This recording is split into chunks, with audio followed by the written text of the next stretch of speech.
Et bonjour à tous. Mettons un peu la GoPro avant de partir. On est en Val di Sole, Italie, dans le Trentin pour la 5e manche de la Coupe du Monde. Et allez, c'est parti pour un tour de cross-country olympique. Let's go. C'est vraiment poussiéreux. Hein. C'est très sec. On va attendre un peu pour parler. Il y a tout le bruit de la descente en ce moment. Il y a les finales de la DH juste à côté, droit devant nous. Alors,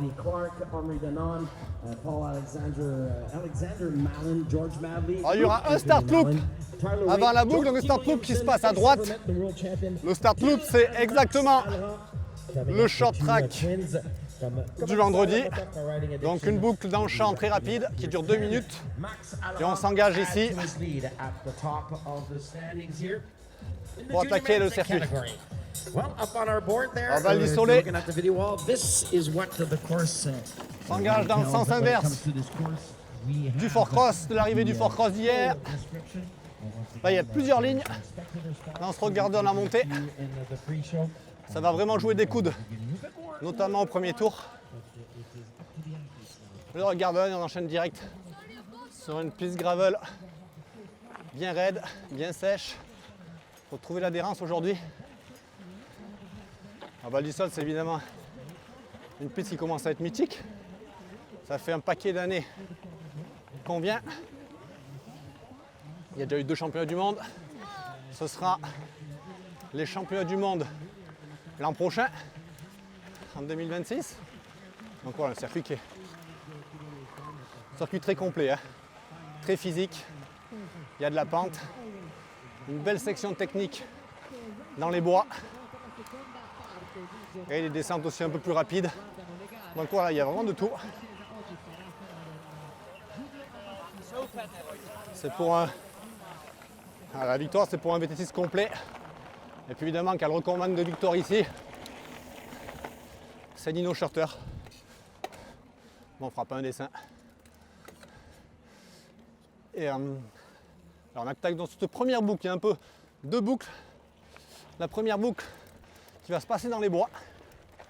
On attaque avec une longue première bosse. Avec toujours évidemment entrecoupé par de petites relances. Le profil ascendant. On est toujours quand même en train de jouer avec le vélo. Voir entre zigzaguer entre les cailloux. C'est ça qui est sympa ici. On va rechercher la piste, prendre un peu de vitesse. Une section, je dirais un peu plus physique, mais toujours dans la pente. Un petit taquet, hop, léger replat, et on repasse. Alors vraiment, circuit physique, circuit technique. C'est exactement le même que l'an dernier. Il avait changé l'an dernier, un petit peu changé on va dire. Et là on est vraiment sur le même circuit. Ils ont rajouté une ou 2 sections on va dire avec un saut ou un drop, mais rien de... On roule sur le même sentier. Alors, il n'a pas plu depuis un moment. On a mis 2-3 petites gouttes la nuit qui ont finalement rien fait. Donc on a un circuit ultra sec. On verra dimanche. On peut changer, on est quand même à la montagne. Les orages peuvent vite arriver, mais ils annoncent beau pour dimanche. Pour les courses, ça ne sera pas le gang. Il fait aussi très chaud, hein. Comme partout en France j'imagine. Grosse chaleur. Alors là, le petit drop, double ligne, ligne intérieure, ligne extérieure. Alors on va chercher le sommet de la première descente. Là c'est vraiment raide. C'est vraiment pas vite, hein. On doit être à 8 à l'heure. Prendre aussi l'intérieur ici. J'ai plus les jambes pour le faire. Allez, on attaque une des plus longues descentes. Section technique, donc ça enchaîne rocher, racines, tension un peu artificielle. C'est sympa, mais pour vous c'est bien creusé avec tous les passages.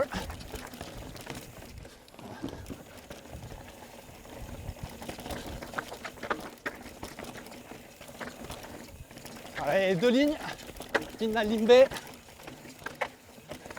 La ligne A, la ligne que je viens de prendre à gauche, qui est cette année beaucoup plus rapide. Elle a été un peu travaillée, donc elle est techniquement un peu plus facile. Et elle se passe plus vite. Elle va être quand même beaucoup emprunté demain. Là, les zigzags. Toujours des zigzags à travers. Il y a les racines rochers. Hein. Pour savoir où on met la roue avant, il faut être lucide. Quand on arrive en haut de la première montée, il faut rester lucide dans cette partie.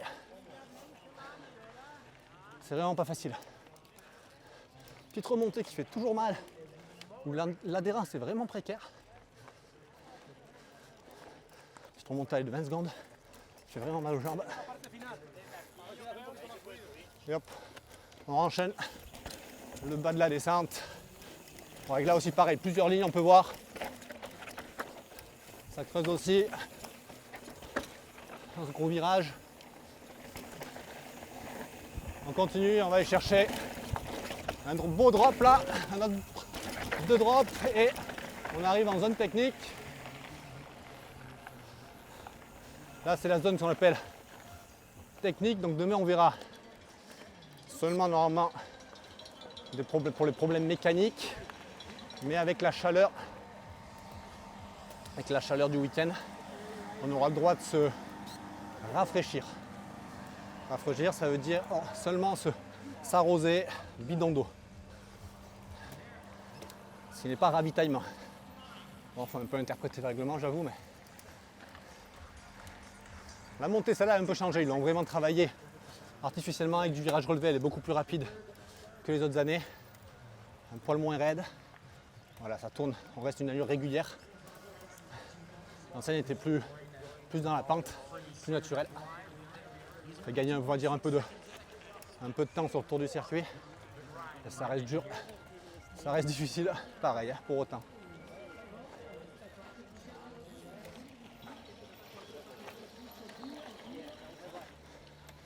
Et là, on va chercher la rampe finale. Un raid. Hey! Ça, elle fait vraiment mal parce qu'elle est bien droite, comme on peut voir devant. C'est à l'arraché pour sortir le point haut de la première boucle. Au sommet, dans 20 mètres, on va tomber sur un nouveau saut, un road gap. Vous avez pu voir, je pense, en vidéo sur les réseaux. Droit devant moi, là on plonge. Et là, road gap, avec un gros freinage derrière, c'est là qu'il faut être bon. Freiner pour prendre le virage relevé, sinon on saute tous les rochers. Et on va chercher la piste de Fort Cross à la descente. Bon alors là, comme l'autre cross, c'est un peu plus monotone. On peut sauter les tables, on peut sauter les doubles, mais il y en a qui sont un peu longues quand même, faut dire. Voilà, le but c'est quand même vraiment de récupérer le maximum. Ça va vite, mais la double.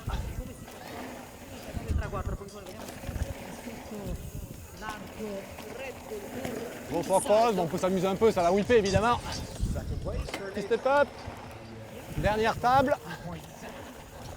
Dernier virage à aller chercher. Petit dévers. Et on se retrouve dans le champ du bas au niveau du départ arrivé. Donc on a fini la première boucle. 3 virages à plat dans le champ. Et là, on va aller chercher la deuxième boucle. Alors plus courte la deuxième boucle. Hein.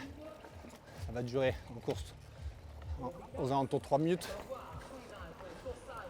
Mais avec vraiment une montée bien raide. Bon, allez, on y va. Petite transition dans le champ. Ce virage gauche et on y va dans le raid. Bien droit. Et physiquement.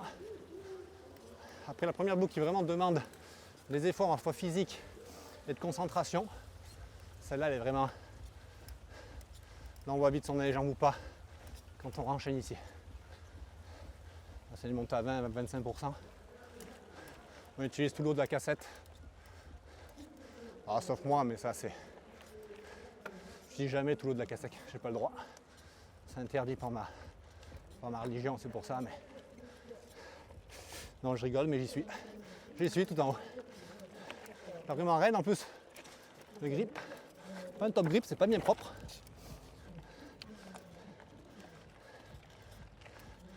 Mais là, réellement, je serais mieux avec des bâtons à la main qu'un guidon. Alors, pas extrêmement long, mais vraiment raide. Et il va falloir surtout, le plus important, ça va être là. Belle épingle gauche en haut et la relance sur la piste forestière. Là, il faut remettre de la vitesse. Et soit on y arrive à descendre les dents, soit on reste planté. Et re-taquer derrière en plus tout de suite. Petit taquet de 30 mètres. On repère de la vitesse. Et là, il faut encore, ça sera plani, il faut y en remettre. Un peu de trafic. Ciao, grazie. Ciao, ciao. Voilà, il faut relancer pour reprendre de la vitesse.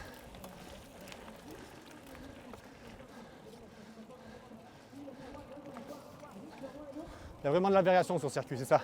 C'est dans la pente, mais toujours avec des petits changements de rythme, une variation de coups de pédale et on joue beaucoup donc sur les vitesses, sur le changement de vitesse. C'est ça qui est dur aussi. Bon, c'est vraiment la spécificité du cross olympique, mais là, on y est vraiment dedans. Et on enchaîne donc la dernière descente. Un mix entre les descentes typées bike park. Typées bike park, du virage relevé, des tables. Donc celle-là, elle va vraiment très vite. Allez, un petit saut, un petit drop en bois. Hop. Un saut derrière. Et on va chercher la fin du circuit. Long virage rapide dans le champ. Là, on retrouve le short track d'hier ou le start loop.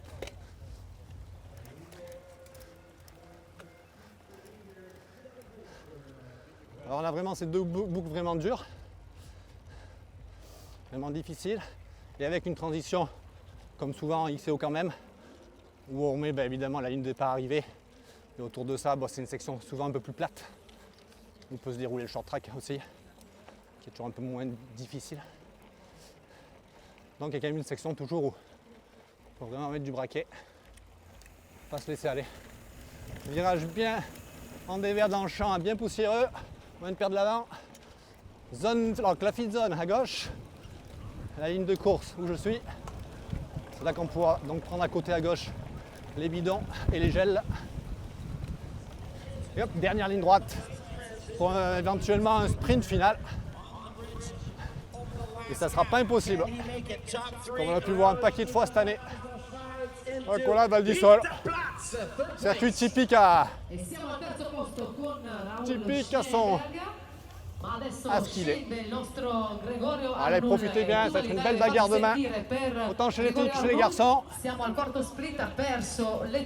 Et vive le mountain bike!